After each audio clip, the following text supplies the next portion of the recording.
दो होते हैं मैक्यूला जो स्टैटिक इक्विलिब्रियम के लिए रिस्पॉन्सिबल है। तो कैसे होता है मैंने आपको बताया, यही मेन था। अब हम लोग इनके बारे में पढ़ेंगे। हियरिंग के लिए ऑर्गन ऑफ कोटाई होता है।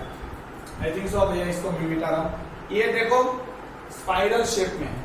जैसे ही हम लोग इनको सीधा कर दूंगे, मैं अगर इसके सारे टर्म्स निकाल दूं तो सीधा आपको मतलब सीधा कैनाल जैसा मिलेगा। किसका? इसका। ठीक है। तो मैं अभी इनको बाकी सारी चीज को हटा रहा हूं, सिर्फ इसको सीधा दिखा रहा हूं। मैं अभी इसको चलो छोड़ सारा इरेज। बहुत सिंपल और सोबर थिंग्स हैं, बहुत इजीली आपको आ जाएगी। हमको पता है ये मिडल ईयर था। चलो ये मिडल ईयर था। यहाँ पे ओवल विंडो था, मतलब ये आपको यहाँ पे ऐसा याद रखना। यहाँ से सीधा मैं थोड़ा कर देता हूँ ताकि हमारे लिए काम आ जाए। तो यहाँ पे ओवल विंडो है और यहाँ पे राउंड विंडो था, आपको पता है। ये मिडल ईयर है जो भी। चलो यहाँ पे टिम्पेनिक मेम्ब्रेन था, यहां से मिलियस, इनकस और स्टेपस, ऐसा था। आपको याद हो 3 MIS मिस याद रखना। ठीक है। अब वो जो राउंड वाला था उसको मैंने सीधा कर दिया। यहां पे ऐसा स्ट्रक्चर हो जाता है। ये मेम्ब्रेनस लेबिरिंथ है। I think so you got the point now. Sorry.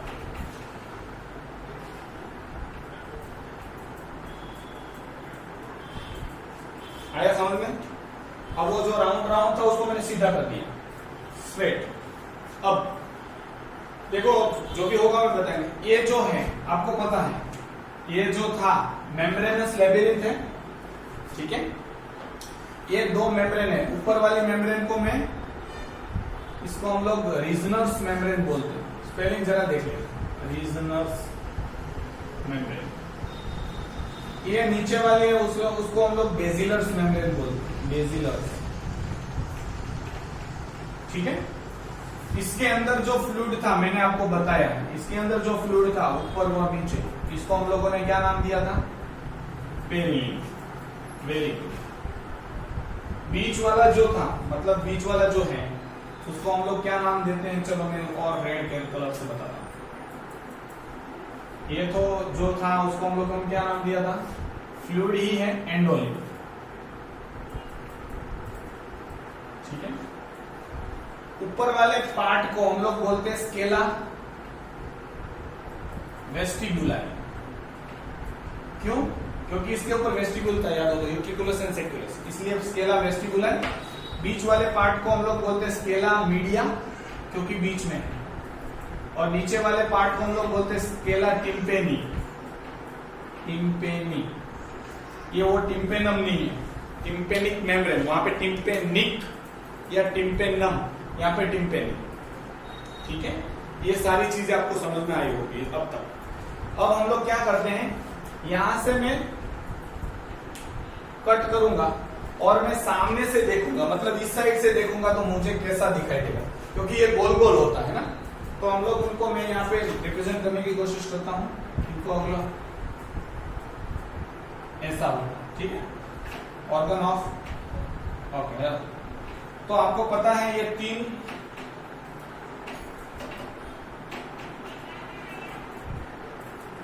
अब यहाँ पे 3 चीजें, 3 पार्ट्स होते हैं। ठीक है सर। वो पहला डायग्राम की बात है। तो आपको पता है ऊपर क्या था, ये वाली चीज क्या है? Scala vestibuli, SV। ये क्या है? Scala media, SM। और ये क्या है? Scala tympani, ST। इसके अंदर क्या भरा हुआ है?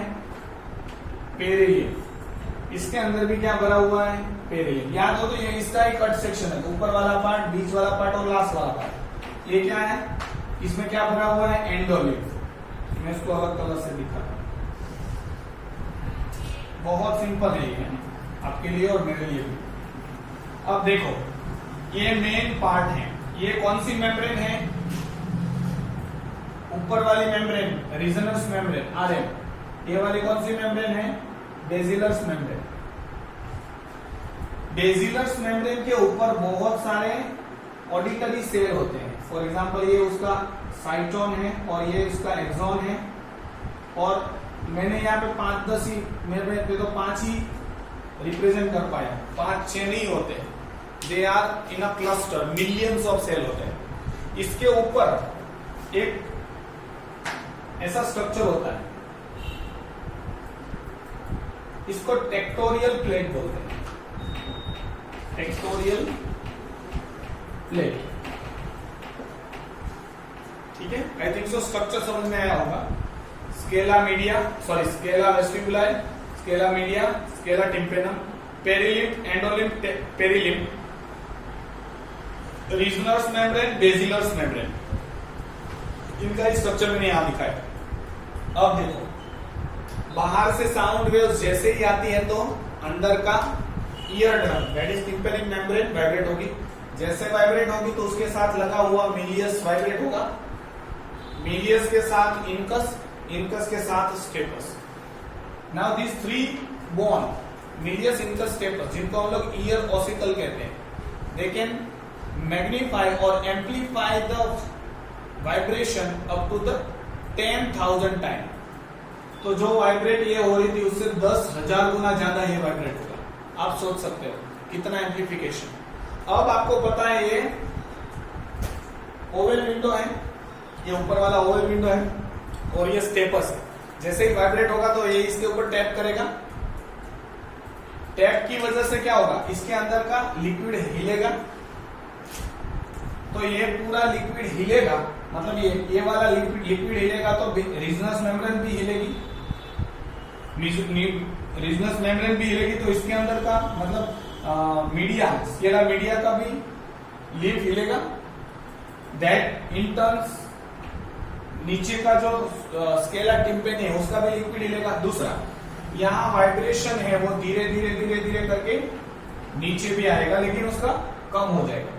तो ऊपर भी वाइब्रेट हो रहा है, नीचे भी वाइब्रेट हो रहा है, इसके लिए रीजनस और बेसिलस मेम्ब्रेन भी वाइब्रेट होगी। तो जैसे ही बेसिलस मेम्ब्रेन वाइब्रेट होगी और ये वाला है टेक्टोरियल प्लेट और ये वाले हैं डेंड्राइट्स, तो ये इसके ऊपर टैप करना स्टार्ट होगा। जैसे ही टैप करेगा इंपल्स जनरेट होगा और ऑडिटरी नर्व्स के थ्रू सीधा ब्रेन को मैसेज मिलेगा। इसीलिए बच्चा जब जन्म लेता है उसके बाद लैंग्वेज सीखता है तो उसको बहुत बार एक ना एक चीज बताई जाती है, तो वो सुन के साउंड पैटर्न के साथ रिलेट करता है। तो हम लोग कुछ नहीं कर रहे हैं, हम लोग साउंड पैटर्न को ही समझते हैं कि अ मतलब ये होता है, ब मतलब ये होता है। ठीक है, तो ये मैंने आपको पूरा समझाया है। अगर हम लोग पढ़ रहे हैं, अगर कुछ बाकी रह जाता है तो हम लोग उनको वापस पढ़ेंगे। मैं इसको रिपीट वापस करूंगा, don't worry, be happy. Cochlea एक स्पाइरल है, 2.5 टन हो गया हुआ। ठीक है, चलो। और इस पार्ट को ऑर्गन ऑफ कोर्टाई बोलते हैं, जिसमें ये मतलब टेक्टोरियल प्लेट और सब कुछ आ जाता है, स्केला मीडिया और रीजनस और बेसिलस में। ये वाला जो पार्ट है उसको हम लोग बोलते हैं organ of कोर्टाई।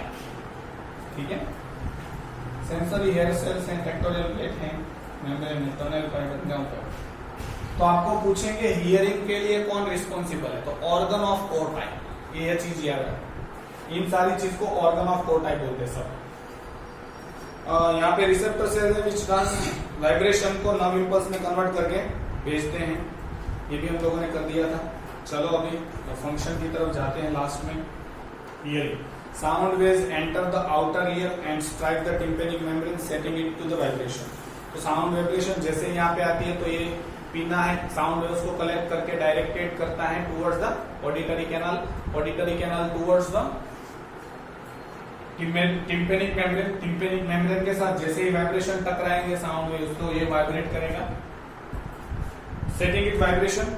The station tube equalize the air pressure, मैंने बताया था स्टेशन ट्यूब मिडल ईयर के साथ कनेक्शन होता है इनका, यहाँ से station tube.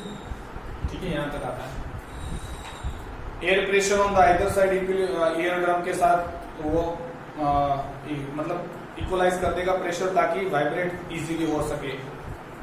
Tympanum vibrating ear drum set the 3 ossicle into vibration. तीनों ये टिम्पेनम वाइब्रेशन होगा तो उसके साथ जुड़े हुए मिलियस, इंकस और स्टेपस तीनों वाइब्रेट होंगे। Vibration of the last ossicle stirrup, जिनको हम लोग स्टेपस बोलते हैं, जिनका शेप स्टाइरअप जैसा है, are magnified due to the lever like action of the first 2 ossicle. Lever like arrangement है इसलिए मैग्निफाइड हो जाता है sound waves. This vibration moves the basilar membrane. ये वाइब्रेशन की वजह से बेसिलर मेम्ब्रेन और मतलब ऊपर रीजनस मेम्ब्रेन दोनों वाइब्रेट होते हैं। विच स्टिमुलेट द हेयर सेल, यहाँ पे हेयर लाइक स्ट्रक्चर सेल हैं, इसके ऊपर अरेंज होते हैं। They process sensory cells of organ of Corti and the impulse are transmitted to the brain via auditory nerves. ये भी याद रखना, ब्रेन का मतलब कान का जो है ऑडिटरी नर्व से जाता है, आंख का ऑप्टिक नर्व से जाता है, ये भी मैंने आपको बताया। Mainly 2 types of hearing loss can be seen. दो तरीके का कान की बीमारी देखी, sensory neural hearing loss and conducting hearing loss. Sensory मतलब यहाँ पे सेंसरी सेल में कुछ प्रॉब्लम आ गया तो साउंड परसीव ही नहीं होगा, दैट इज सेंसरी लॉस। और बाकी कहीं पे भी अगर कुछ नुकसान आया, कान के ईयर के टूट गया तो कंडक्शन ही नहीं हो पाएगा। फॉर एग्जांपल यहाँ से लेके जाने वाली ऑडिटरी नर्व्स खत्म हो गई तो उसको हम लोग कंडक्टिंग हियरिंग लॉस कहते हैं। कंडक्शन नहीं हो रहा है, साउंड वेव्स तो परसीव तो हो रही है यहाँ पे, लेकिन यहाँ से जो ब्रेन में पहुंचना चाहिए वो नहीं पहुंच पा रहा है, या फिर ब्रेन का जो वो पार्ट जहाँ पे अंडरस्टैंडिंग होता है वो डैमेज हो गया, कुछ भी हो सकता है। Now balance the 3 semicircular canal and the utriculus function as a balancing organ. These organs are filled with the endolymph and contain particulate of calcium carbonate called otolith. otolith क्या था मैंने बताया, otolith मेम्ब्रेन कैल्शियम कार्बोनेट की hard होती है, मेक्यूला के ऊपर covering होती है, ठीक है, वो मैंने बताया आपको। Endolymph moves when we change our position. यहाँ पे एंडोलिम्फ बोला है लेकिन सेमी सर्कुलर फ्लूइड बोलते हैं। सेमी सर्कुलर कैनाल में जो फ्लूइड है उसको सेमी सर्कुलर फ्लूइड बोलते हैं। एंडोलिम्फ भी बोल सकते हैं क्योंकि ये एंडोलिम्फ है, इनका कनेक्शन यहाँ पे हम लोगों ने बोला वेस्टिबुलर अपरेटस ऊपर होता है तो इनके साथ कनेक्शन होता है, इसलिए एंडोलिम्फ भी बोल सकते हैं, लेकिन यहाँ पे दिया है तो वो याद रखना। तब सेंसरी एसेंस एंड मैसेज, इस तरह से मैसेज भेजा जाता है। तो यहाँ पे हम लोगों ने जो सीएनएस पार्ट है बहुत सिंपल फॉर्म में अभी कंप्लीट नहीं किया है, अभी सेंस ऑफ स्मेल बाकी है, मतलब वो ज्यादा पूछते नहीं है, फिर भी हम लोग थोड़ा बहुत ले लेते हैं, आज खत्म ही कर देते हैं।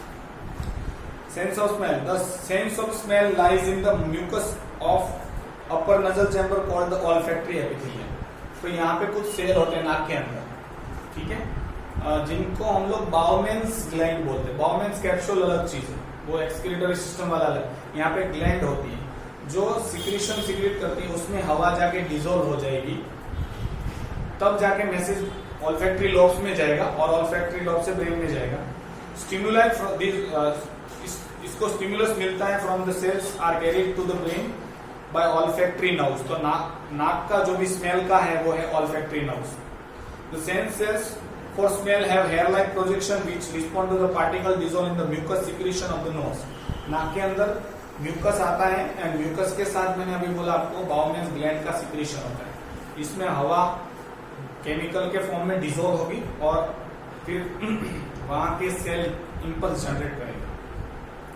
कंटिन्यूअसली कोई भी एक, फॉर एग्जांपल आपने सेंट कोई छिड़का है तो सुबह सुबह में आपको स्मेल आएगी, थोड़ी देर के बाद आपको स्मेल नहीं आएगी, दूसरे लोगों को पहली बार आ सकती। तो कंटिन्यूअसली एक ही स्मेल में रहोगे तो smell leads to its gradual weakening and finally disappearance, तो आपको स्मेल आनी बंद हो जाएगी।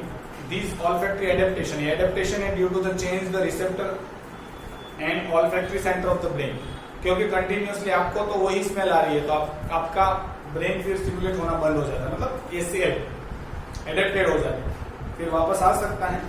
टंग, नेक्स्ट इज टंग है, ये भी आप पढ़ चुके हैं, फ्लैशी मस्कुलर ऑर्गन माउथ में होता है, टेस्टिंग के लिए, स्वेलोइंग एंड हेल्पिंग, चखने के लिए, लीकिंग बोला है, एंड हेल्प इन स्पीच, बोलने में भी काम आता है। यहाँ पे टेस्ट बर्ड प्रेजेंट होते हैं। टेस्ट बर्ड खड्डे में होते हैं, मतलब हम लोग ऐसा जब करते हैं तो ऊपर से आपको प्रोजेक्शन दिखाई देंगे। प्रोजेक्शन के बाजू बाजू में खड्डे होते हैं, जिनको हम लोग टेस्ट बर्ड के खड्डे बोलेंगे। उसके अंदर बहुत सारे सेल होते हैं। तो जो भी हम लोग खाते हैं सलाइवा के साथ मिक्स होके फिर डिजोल्व फॉर्म में उस खड्डे में जाएंगे, तो वहां के सेल मतलब इंपल्स जनरेट करेंगे और परसीव करेंगे टेस्ट को और ब्रेन तक भेजेंगे। स्वीट टिप पे होता है, सॉल्ट टिप साइड में थोड़ा बहुत, और बीटर बहुत पीछे की साइड जहां पे हम लोग दवा रखते हैं, एंड सोर बैक साइड होता है। ये आप जानते हो 6 टाइप के टेस्ट होते हैं, 4 टाइप के दिए हैं। Sorry, when we suffer from cold, जब हम लोगों को सर्दी खांसी होती है तो टेस्ट बर्ड में कुछ टेस्ट नहीं आता। क्यों? क्योंकि सिक्रीशन बढ़ जाता है और वो सिक्रीशन ये जो टेस्ट बर्ड होते हैं उसमें बढ़ जाते हैं, तो अंदर खाना नहीं जा पाता है, तो टेस्ट कम आता है।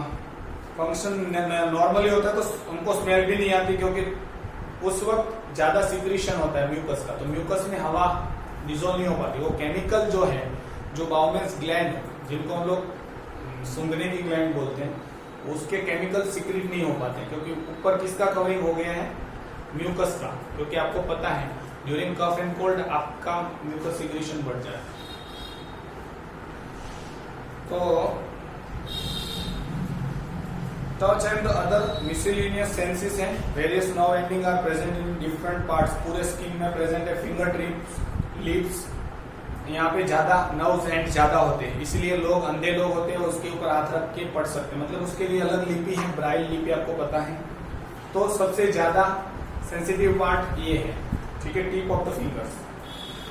मोर नर्व्स एंडिंग वहां पे होते हैं। Some of the nerves ending are concern with the touch, some react to deep pressure, some pain, cold, heat. सबके लिए है पेन, प्रेशर, कोल्ड, हीट और प्रेशर, ये सबके लिए यहाँ पे रिसेप्टर होते हैं स्किन पे। हीट रिसेप्टर भी हैं पूरे बॉडी पे, हीट का सेंस करेंगे, कोल्ड के सेंस करेंगे। If one hand is place in hot water and other is cold water, थोड़ी देर के लिए आप ऐसा करो, एक हाथ को गर्म पानी में, एक हाथ को ठंडे पानी में। अब क्या करो, मीडियम पानी मतलब मिक्स पानी दोनों का करके आप हाथ डालो। एक हाथ में आपको ठंडा लगेगा, एक हाथ में गर्म लगेगा, आपको बड़ा मजा आएगा। वापस बोल रहा हूँ, एक गर्म, बहुत गर्म नहीं, गर्म पानी लो, एक हाथ उसमें डालो, एक हाथ ठंडे पानी में, बहुत ठंडा पानी, दोनों को रखो।